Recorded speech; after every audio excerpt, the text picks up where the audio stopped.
മസ്ഊദ് സഖാഫി ഉസ്താദ് മരണപ്പെട്ടു പോയി.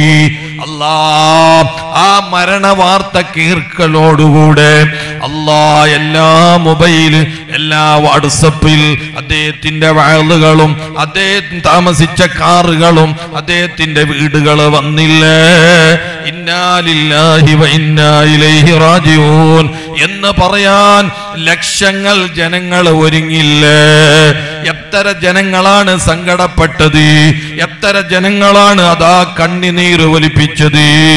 മുഅ്മിനീങ്ങളെ എന്തുകൊണ്ടാണറിയോ?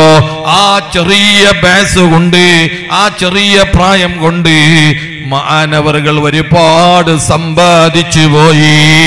ഞാനിതാ 20ഉം 70ഉം 80 വയസ്സും ജീവിച്ച് ഞാൻ മരണപ്പെട്ടാൽ എന്റെ പേരിൽ ഇന്നാ ലില്ലാഹി വ ഇന്നാ ഇലൈഹി റാജിഊൻ എന്ന് പറയാൻ അനുയായികളില്ല, ദുആർക്കാൻ അനുയായികളില്ല, എന്നെ അനുസ്മരിക്കാൻ അനുയായികളില്ല, എന്റെ പേര് പറയാൻ ആളില്ല, എന്റെ വഅള് കേൾക്കാൻ സ്റ്റാറ്റസിൽ വ്യക്തികളില്ല. മുഅ്മിനീങ്ങൾ, അതുകൊണ്ട് ഞാൻ പറഞ്ഞു വരുന്നത്, ജീവിക്കുന്ന കാലത്തോളം നല്ല നല്ല പ്രവർത്തനങ്ങളായി ജീവിക്കുക. അല്ലാഹു അതിന് തൗഫീഖ് നൽകുമാറാകട്ടെ.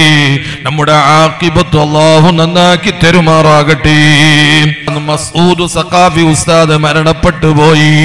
അല്ലാഹ് ആ മരണ വാർത്ത കേൾക്കലോടുകൂടെ അല്ലാഹ് എല്ലാ മൊബൈൽ, എല്ലാ വാട്സപ്പിൽ അദ്ദേഹത്തിന്റെ വഅളുകളും അദ്ദേഹം താമസിച്ച കാറുകളും അദ്ദേഹത്തിന്റെ വീടുകൾ വന്നില്ലേ?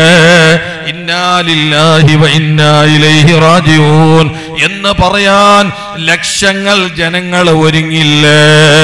എത്ര ജനങ്ങളാണ് സങ്കടപ്പെട്ടത്, എത്ര ജനങ്ങളാണ് അതാ കണ്ണുനീർ ഒലിപ്പിച്ചത്. മുഅ്മിനീങ്ങളെ എന്തുകൊണ്ടാണറിയോ? ആ ചെറിയ വയസ്സ് കൊണ്ട്, ആ ചെറിയ പ്രായം കൊണ്ട് മഹാനവറുകൾ ഒരുപാട് സമ്പാദിച്ചു പോയി.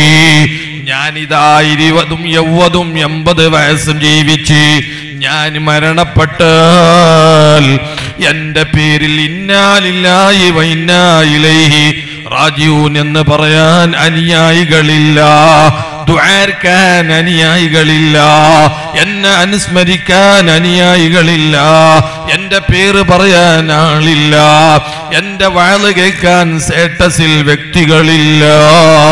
മുഅ്മിനീങ്ങൾ, അതുകൊണ്ട് ഞാൻ പറഞ്ഞു വരുന്നത്, ജീവിക്കുന്ന കാലത്തോളം നല്ല നല്ല പ്രവർത്തനങ്ങളായി ജീവിക്കുക.